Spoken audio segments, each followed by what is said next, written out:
first up is Anna Meller. And Anna, I have admired from afar on LinkedIn and through a kind of broad network.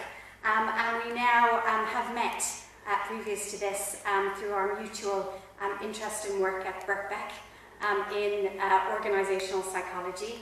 And what Anna will, I'm sure, inspire you with today is that bridge between evidence and research and practice in real life. And I know she has amazing things to share around redressing that balance with our work and our lives. Thank you, Nicola. Thank you for that lovely introduction. And it's an absolute pleasure to be part of this celebration of International Women's Day at ZSL. As Nicola said, I'm a work-life balance expert. I've been focusing on that area for 25 years.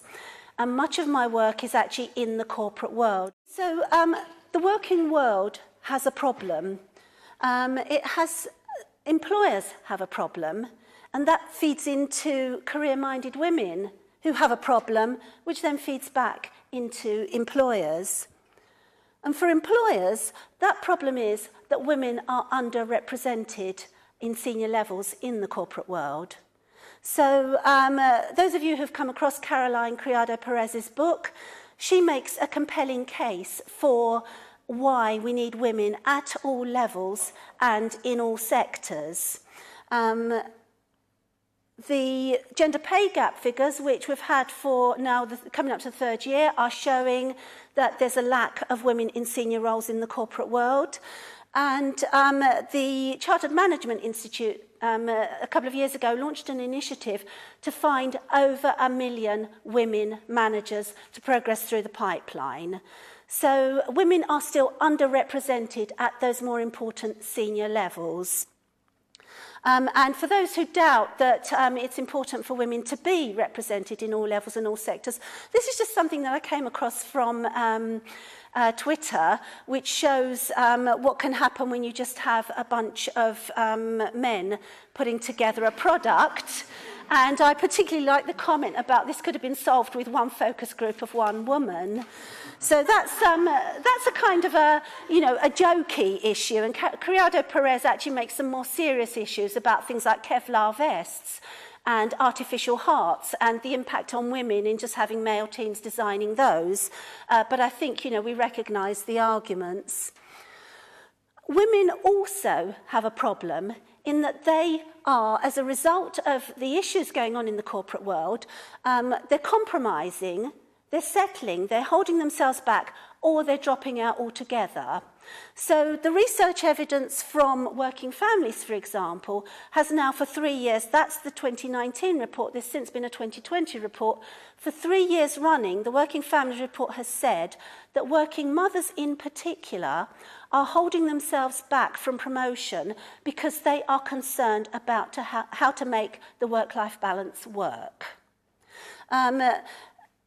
They're settling. So you get issues like this post, which breaks my heart when I come across them in a Facebook group that I belong to, where a woman who is a highly qualified accountant and a manager is saying, I want to work part-time, just tell me of a job that I can do with my skills part-time. I don't care if I reduce my seniority. And very often that's what women do in order to get the flexibility that they want. And women are also being seduced into believing that becoming a mumpreneur is the solution, is the answer. And of course, several years down the line, as women returner programs are now showing us, a lot of those women are recognising that actually it wasn't a better option than perhaps staying in the corporate world and fighting for what we want. So flexible working appears to be the answer. And one of the reasons why women are holding themselves back, and I'm not suggesting it's the only one, is the lack of access to flexible working at senior levels. And I know it's important because this, and I'm not trying to entice you into it, is my sign-up gift if you sign up to my newsletter. I've seen an exponential rise in women wanting to sign up to my list because they want to work out how to get flexible working in their workplace, in their job. The problem is that flexible working, as we deal with it now, doesn't necessarily make the situation any better. So, for example, first of all, there's a lot of research, and a colleague of mine in Coventry is doing some research into what's called always-on working. And very often, employers say, yes, of course you can work flexibly. You figure it out. And what's happening is that mothers are working flexibly, going home, picking up children, putting them to bed, and then working what she calls the triple shift of work at the end of the day. And they're ending up exhausted, and it's bad for their well-being, but they're so grateful for the fact the employer has said, yes, you can work flexibly, that this is their response. Or you get this situation, sorry, I know most of you probably can't read this, but again, this is another post on Facebook, and this is another common issue that I come across. The woman who's told, yes, of course you can work 3 days a week, here's your workload, and it hasn't changed from when you were working 5 days a week. So somehow she is trying to work out how to do in 3 days what she used to do in 5, and paying dearly for the privilege. So what I want to suggest to you is that the actual answer is to upcycle your job rather than simply go for flexible working. And I've chosen that deliberately because I've got a good friend who is driving the upcycling community. And when we upcycle something, when we upcycle an item of furniture or an item of clothing, we take something that is pre-loved and we improve upon it so that we can keep it and continue to enjoy it. Now, shouldn't that be true about our careers as well? At one point, we were enjoying our careers, and then something got in the way. Often, it's family responsibilities. It may be something else. And so we decide we're going to discard that. But we don't need to. We can upcycle. How do we do that? Why should we upcycle? Let me just talk through that. First of all, there's a lot of evidence that people are doing it anyway. And there are various ways that they upcycle. The one that's been most researched is called job crafting. And job crafting is where people look at their jobs and say, right, okay, in order to make the best use of my skills, I'm going to tinker around the edges of this job. I'm going to do less of this, more of that, perhaps deal more with that person, less with that person. Redesigning your job is also the way that people increasingly do get those senior level jobs. And there's a lot of evidence now. The Time-Wise Power Partner 50 list has just been released for this year, and that's lots of examples of people who are working 4 days a week at senior levels, job shares, etc. And again, what they've done is looked at their jobs and restructured them. Going through that restructuring exercise will make you more efficient because we all get into bad habits in the way we work. And as a final point you might like to consider, in most areas AI is coming. Automation is going to have an impact on jobs anyway, so why not be prepared and think about how you can restructure not just for the efficiency of AI, but also for the balance that will make your life better. So how do we do it? There are 3 steps. The first one is to redesign your job. The second one is obviously to build a compelling business case, because often you are going to be the first person that's doing this.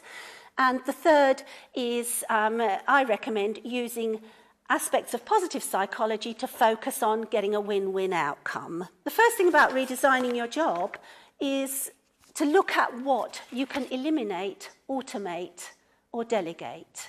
So we all get into bad habits. We all do bits of our job that we don't need to do or that could be done in a different way.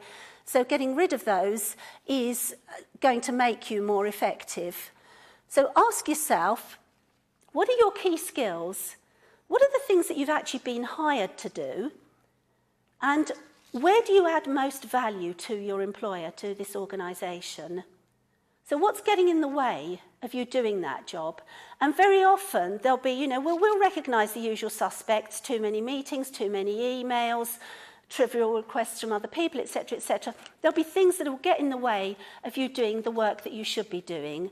But often we don't step back and we don't reflect on how we can do things differently. The second thing is to craft a compelling business case for why you want to make the changes, so that you've got other people on side with you. And remember, we're making changes. We're not simply saying, I'll do my 5 days a week in 3. We want to make work in a different way. We'll need other people around us to support us. Clearly, the benefits to you are important. If you're not clear on those benefits, why would you bother? But the benefits to your team or your manager, the rest of your organisation, are equally as important. And there's likely to be a broader business case for your employer. So I talked earlier about the gender pay gap, and increasing flexible working, coincidentally, is one of the action points that is in most gender pay gap reports. So if you go up to your employer and you say, right, I want to work more flexibly, and it's been shown to support women's careers and it can help to address our gender pay gap, you've got a business case for why you should do it. Clearly, the business case depends on the individual organisation. I haven't looked at ZSL's gender pay gap. I don't know how good or bad it is. I don't know whether there might be a different business case that works in this, in this particular situation. And finally, there could be a benefit to the people you serve, your clients or your customers. So often by working more flexibly, I'm assuming that some of you at least, you're an international research institute, you'll be working with people in different countries. It might make you globally more available if you change your working practices. It might mean that you can reach people at different times when it's more convenient and whatever. So a business case at 4 levels. It's a case of tackling the whole thing positively, and in my book I do devote a chapter to looking at 2 particular aspects of positive psychology. The first is appreciative inquiry, which is a conversation-based change methodology that focuses on looking at where are things working well. So rather than going to your manager and saying, I must work flexibly, the approach is, I would like to work flexibly. Who else do we know in this organisation who already is doing that well? Where else have you seen it working? So we get people to focus on what the possibilities are, on what the positives are, rather than the kind of, well, let's try and beat down the negatives. And then the second aspect that I tend to favour is something called solutions focus, which is about visioning a better future. So again, rather than getting hung up on the negative aspects, what's not going to work, how are we going to overcome this? It's about asking the question, how will we know when it is working well? How will we know when we're all supporting each other? What would that look like? So we get people to focus on the positive aspects of how to take something forward. So I want to show you this slide, which is it's a report produced by the Families and Work Institute in New York at the end of the last century. And what this shows is that women have always been at the forefront of driving workplace change. This is the journey towards work-life balance. And you can see that it starts when women, this started back in the 1960s, when women came into organisations in large numbers. And wasn't that a culture shock, both for the organisations and for the women? Organisations had been set up on the basis of the ideal worker. He's a man, he comes in, he does his work, he can do long hours if he needs to. There's a wife at home dealing with everything else. Suddenly, women were coming in with different needs. So you get grassroots pressure, women who are saying, but, I have children to collect, I need to work reduced hours, I need support with my childcare issues, etc. And all of that pressure initially came from the women. And at some point, HR steps in and says, oh yeah, I guess we ought to have a policy on that.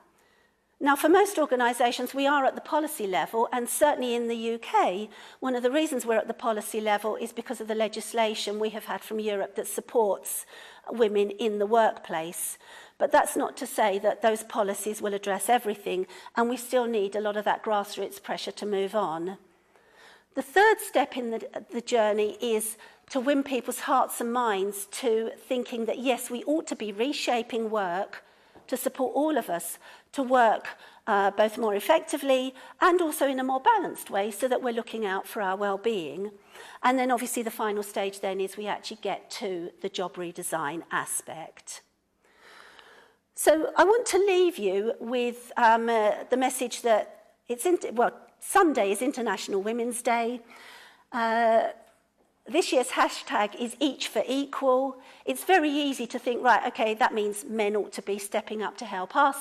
But it also means that each of us, need to step up to think how we can not settle, not drop out, not hold ourselves back, but how we can progress personally and be role models for other women. I heard on the radio some time ago a woman saying, "I hope it will be better when my daughter is at work." Well, the reality is it won't be unless we make it better. The current way that most work is arranged holds women back. Let's all step up and think about how we can change that for our benefit and for the benefit of women generally. So, thank you for listening, and I'll be around to answer questions in the panel later on.